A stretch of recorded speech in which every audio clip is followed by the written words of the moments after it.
say it in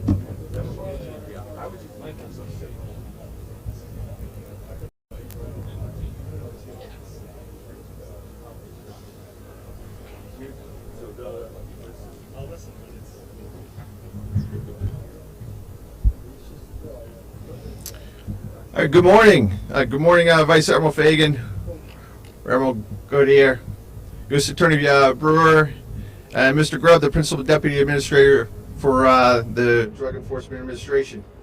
Ladies and gentlemen, distinguished guests, welcome aboard Coast Guard Cutter Berthoff. Berthoff, we just wrapped up a very successful counter-narcotics deployment to the Eastern Pacific Ocean to disrupt and interdict illicit maritime trafficking of cocaine from South America to Central America and Mexico in an effort to stem the flow of illegal drugs to the United States and to stabilize our partner nations to the south. With the assistance of the other agencies, our partner nations, and other Coast Guard cutters, we seized more than 8,000 pounds of cocaine, 18,000 pounds of cocaine, with an estimated value of $312 million during this deployment. This included the interdiction of a semi-submersible vessel, a low-profile go-fast vessel as well, which are designed specifically for carrying large loads of drugs and to evade detection. Cutters like Berthoff were highly equipped to detect these types of vessels, but it takes a crew to accomplish this mission. Everyone from my law enforcement teams, to the engineers, to maintain propulsion, to our cooks to keeping our bellies full, the navigators on the bridge to keep the cutter safe. It takes all of us, every one of us, to do this mission. And I couldn't be more proud of them, what they accomplished this deployment. This crew has been underway 9 out of the last 12 months. They've been hard at work, long days, long watches. But now it's time to rest, get back to our families who are anxiously awaiting our arrival on home port in time for Christmas. So it is at this time I'd like to introduce my boss, Vice Admiral Linda Fagan, Commander Pacific Area. Thanks, Brian. Hey, good morning. Good morning, everyone. What a pleasure to be here with everyone here in San Diego. And Administrator Grubbs, Mr. Brewer, Admiral Gautier, all of our distinguished visitors, thank you for being here with us today. I know we have representatives from the various U.S. attorneys' offices, the DEA, FBI, HSI, and our many partner agencies abroad. We were talking in the wardroom earlier before coming out here, and I want to leave you all with this is absolutely a team effort. There is not one of any of these agencies that can do this alone, and you see the fruits of that team effort here behind me. It is really a pleasure to welcome back the crew of the Coast Guard Cutter Berthoff, congratulate them on a job exceptionally well done. And it has been quite a year for this crew. I was last aboard in June as they were finishing up a 5-month patrol in the Western Pacific, where they enforced UN security resolution and sanctions and completed a transit of the Taiwan Straits and conducted operations with partner nations targeting illegal, unreported, and unregulated fishing. And now here they are returning from the Eastern Pacific, where they expertly conducted counter-narcotics operations. Berthoff is a great example of how one Coast Guard platform can effectively conduct multiple mission sets across the ocean. National security cutters are truly national level assets, game changers for the U.S. government maritime interdiction capabilities.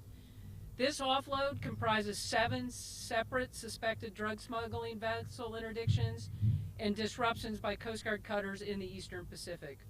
One of the cases involved interdiction of a self-propelled semi-submersible, also known as an SPSS, or narco submarine.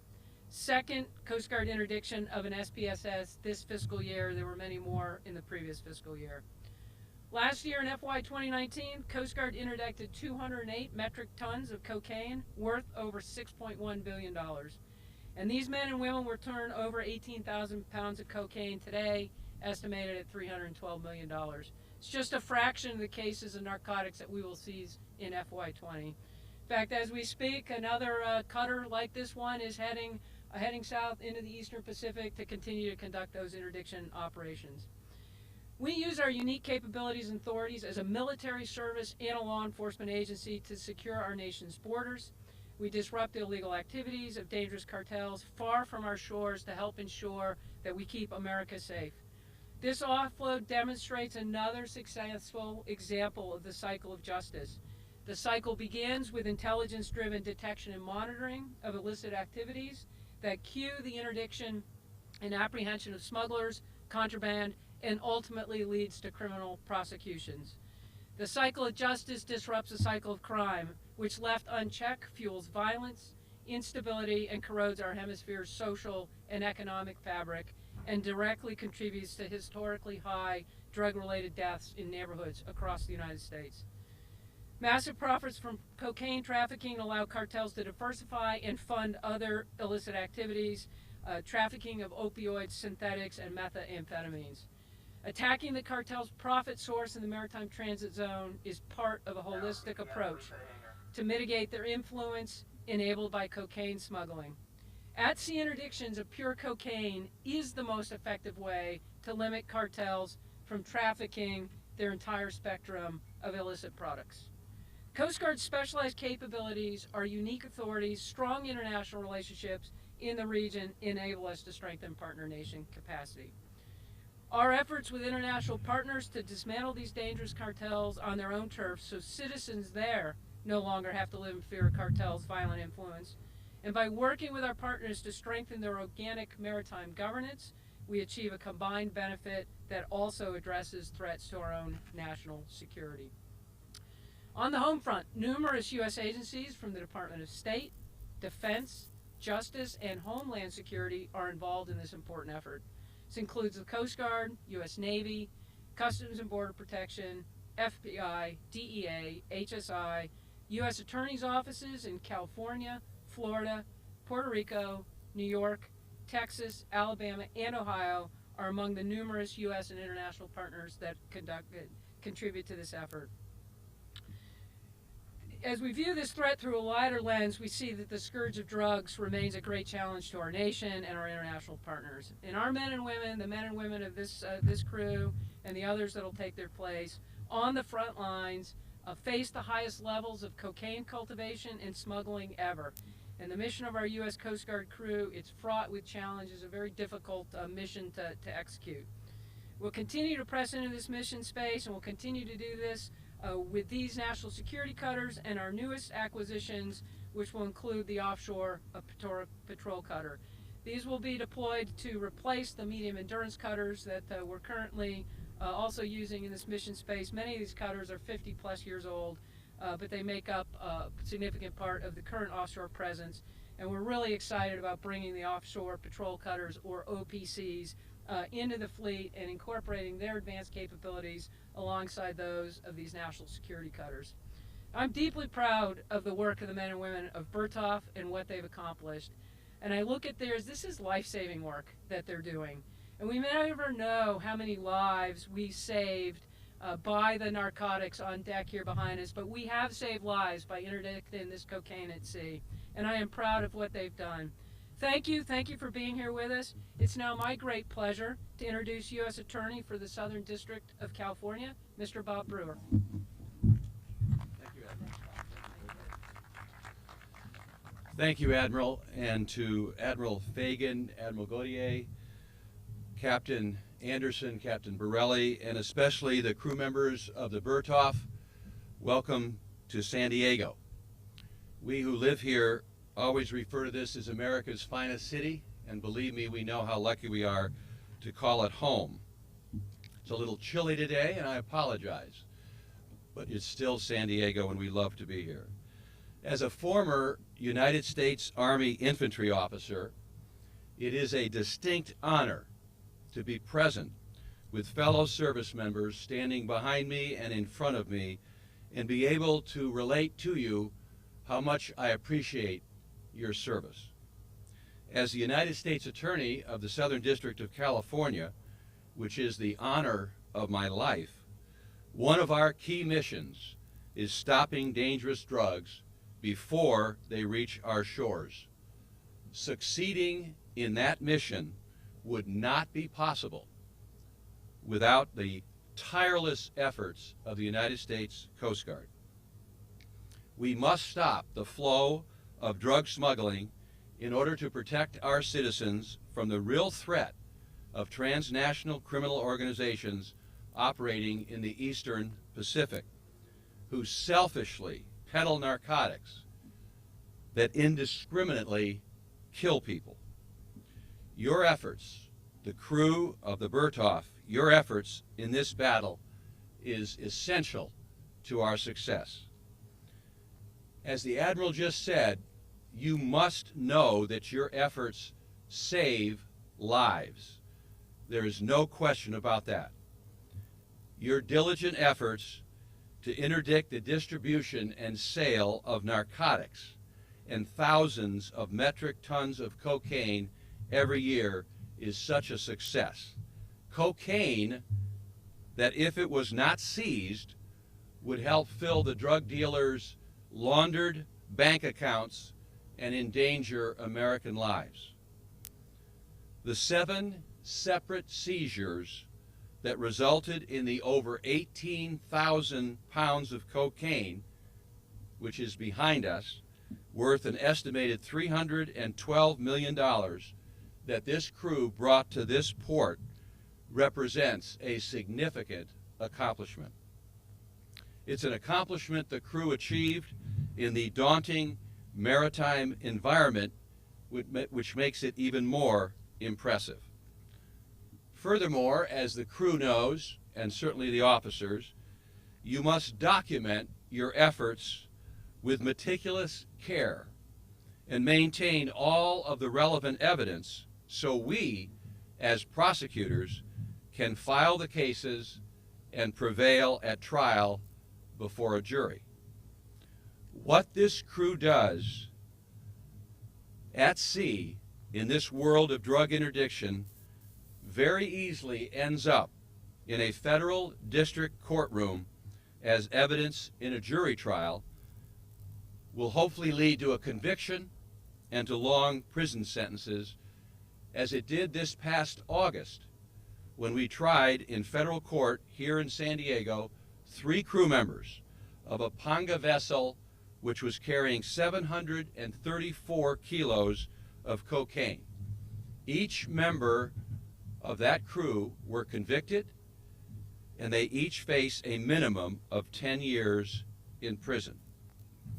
To the crew, I wish you much success as you head home after a tremendously successful deployment.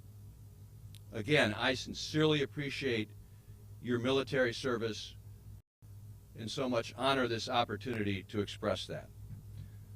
I hope you all have a safe, enjoyable holiday, and thank you for always being Semper Paratus. It is now my pleasure to introduce the Principal Deputy Administrator of the Drug Enforcement Administration, Preston Grubbs. Mr. Grubbs has been with the DEA for 36 years and manages their largest division of approximately 1,500 employees. Ladies and gentlemen, Preston Grubbs.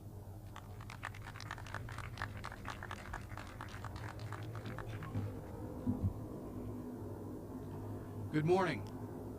It's an honor to be here today with Vice Admiral Fagan, Captain Anderson, and U.S. Attorney Brewer, and the men and women of the Berthoff. I'd also like to acknowledge our partners at Homeland Security Investigations and the Federal Bureau of Investigation, represented here today by HSI Assistant Special Agent in Charge Hector Colon and FBI Assistant Special Agent in Charge Kristen Rayler from their Tampa, Florida offices. Thank you for attending. When I look at this, at the 18,000 pounds of cocaine sitting on this cutter, it's a sobering reminder of how serious the drug problem is in the United States. The 18,000 pounds is equivalent to over 163 million dosage units, which is enough cocaine to harm half the United States population. And if that number isn't alarming enough, that 18,000 pounds of cocaine also represents over 312 million of drug money that would have funded violent crime, terrorism, human trafficking, and arms trafficking. Drug trafficking organizations pose a lethal threat to our communities. They are profiting from drug sales while Americans are dying. As a country, we have been focused on the opioid epidemic because so many American lives have been lost from opioid overdoses. While that's a fight we must continue, we cannot forget about other drugs like cocaine that are also killing our citizens. Of the 70,000 Americans who died from drug overdoses in 2017, 1/5, or roughly 14,000 of those deaths were a result of cocaine. In 2018, nearly 700,000 children and young adults used cocaine for the first time, and cocaine-related deaths have increased in our country more than 30% each year since 2014. Not only are drugs like cocaine killing Americans, but these drugs serve to give traffickers power. The power to undermine governments, the power to incite violence and terror, the power to spread addiction and death. While 18,000 pounds of cocaine seems like an unprecedented amount, seizures like these are not uncommon. In the past year, DEA has been involved with multiple large cocaine seizures made by the Coast Guard in international waters. In the past 2 years, domestic and foreign DEA operations have resulted in the seizure of nearly 4 million pounds of cocaine worldwide. One of DEA's mission is to stop drug traffickers from bringing drugs into our country and take away their power. Together, DEA, the Coast Guard, and our other federal, state, local, and foreign partners aggressively attack transnational drug traffickers and their worldwide maritime networks. This fight requires unity of effort, from detection, monitoring, interdiction to prosecution. The 18,000 pounds of cocaine here today is just one of our success stories, which would not have been possible without these partnerships. By working together, we have prevented these drugs from ending up in the hands of Mexican cartels, being smuggled across our borders and into our communities, and ultimately destroying the lives of family and friends. The men and women of DEA will continue the global fight against drug traffickers, both domestically and internationally. Thank you, Admiral Fagan, and your crew members for your partnership here with DEA. It takes a powerful coalition to stop international drug traffickers, and together we are just doing that. This offload of cocaine is an example of the strengths of our partnerships and the great successes we have when we work together to attack these deadly transnational criminals. At this time, I would like to turn it over to Lieutenant Commander Matthew Crowe, who will moderate any questions you have. Thank you.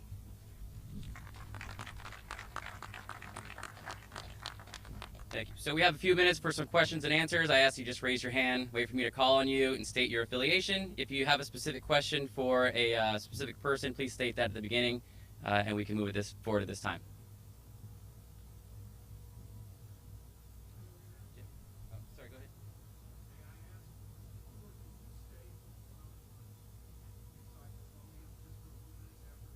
Absolutely.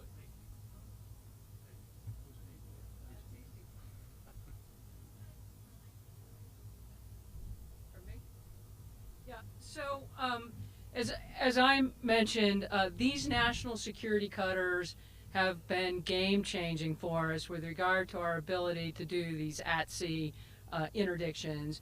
And so this is an incredible success for this cutter, for the Berthoff as she comes home.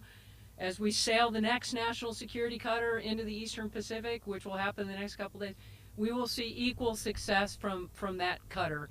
So because this is an enduring effort with these new state-of-the-art Coast Guard cutters, alongside, as I mentioned, the older 50-plus-year-old cutters that will be replaced by the offshore patrol craft. This is not easy work. I know many of you have seen the video that went viral a couple of months ago, where we interdicted the semi-submersible at sea in the middle of the Pacific. This is hard, dangerous work for these crews to actually gain access and control of those vessels. And then there's a lot of just hard labor to get all of these narcotics off of those small boats that the narco traffickers are using onto the flight deck. There's evidentiary rules and tracking, and it's all nicely neat and bundled behind us, but this represents a lot of work and effort by the crew. And as I said, I couldn't be more proud of their professionalism. Thank you.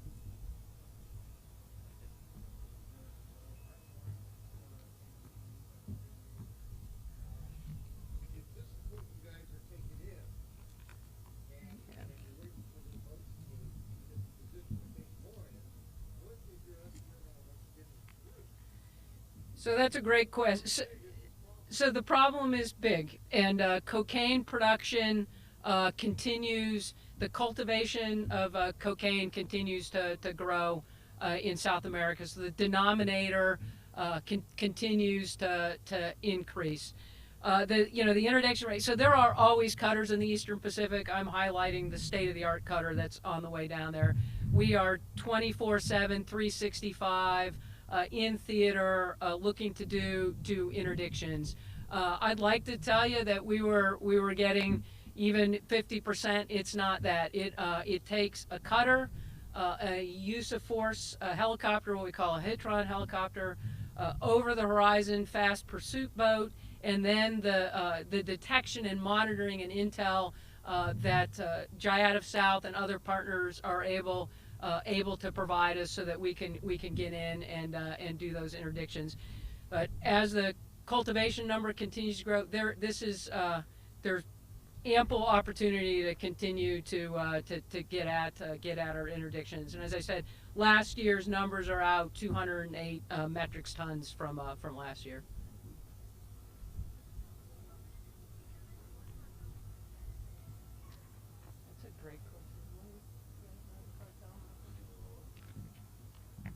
I think it's safe to say the Sinaloa Cartel in Mexico, also CJNG Cartel, also based in Mexico.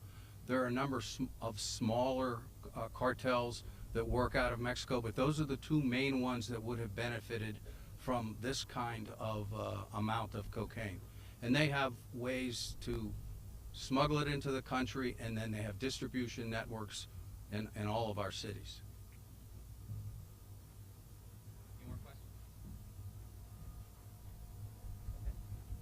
Seeing none, we'll conclude at this time, and we'll maybe have some people available for one-on-one interviews based on the time we have left. So thank you very much.